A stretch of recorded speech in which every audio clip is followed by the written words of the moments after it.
له شپږ x مربع جمع 3x منفي 9 څخه منفي 2x مربع جمع 4x منفي 1 کم کړئ.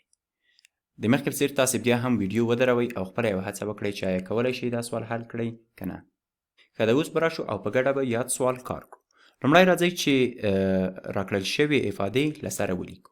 وبه لیکو 6x مربع جمع 3x منفي 9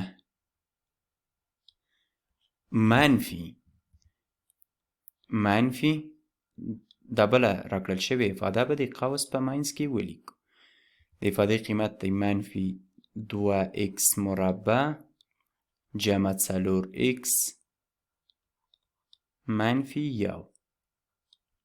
لومړی کار چې په دې ځای کې موږ او تاسې باید وکړو هغه دا دی چې دا د منفي علامه به واخلو او د قوس منځ ته به ضرب کړو. دې حد ته به هم ضرب کړو، دې حد ته به هم ضرب کړو او دې حد ته به هم ضرب کړو. بیا به هم په دې ځای کې کوم بدلون نه راځي، دا به خپله ولیکو 6x مربع جمع 3x منفي 9. که چیرې منفي په منفي کې ضرب کړو مثبت کېږي. دا ځای به مثبت 2x مربع شي، مثبت 2x مربع منفي ضرب مثبت منفي 4x او منفي ضرب منفي بیا هم مثبت کېږي، یو به په خپله ولیکو. ښه، تر دې ځای پورې خو مو ساده کړه. اوس به راشو او په دې ځای کې به همدرجه حدونه یو له بله سره یو ځای کړو، یا هغه حدونه چې د هغوی د متحولونو توانونه سره ورته دي دا به سره جمع او تفریق کړو.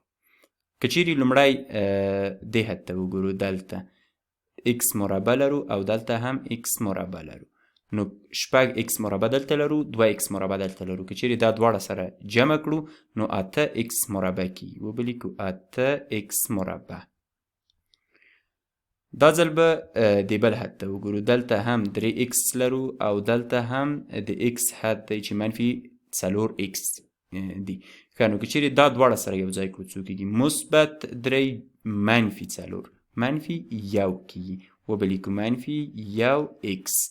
که چیرې یو د ضریب په توګه هیڅ هم ونه لیکو نو کوم توپیر نه کوي، کولی شو دا ځای داسې ولیکو چې منفي x. او په پای کې که چیرې ثابتو حدونو ته راشو نو دلته منفي 9 لرو او په دې ځای کې مثبت 1 لرو. مثبت 1 او منفي 9 منفي 8 کېږي، منفي 8. نو په دې ترتیب سره موږ او تاسې وکولی شول چې یاده پوښتنه حل کړو.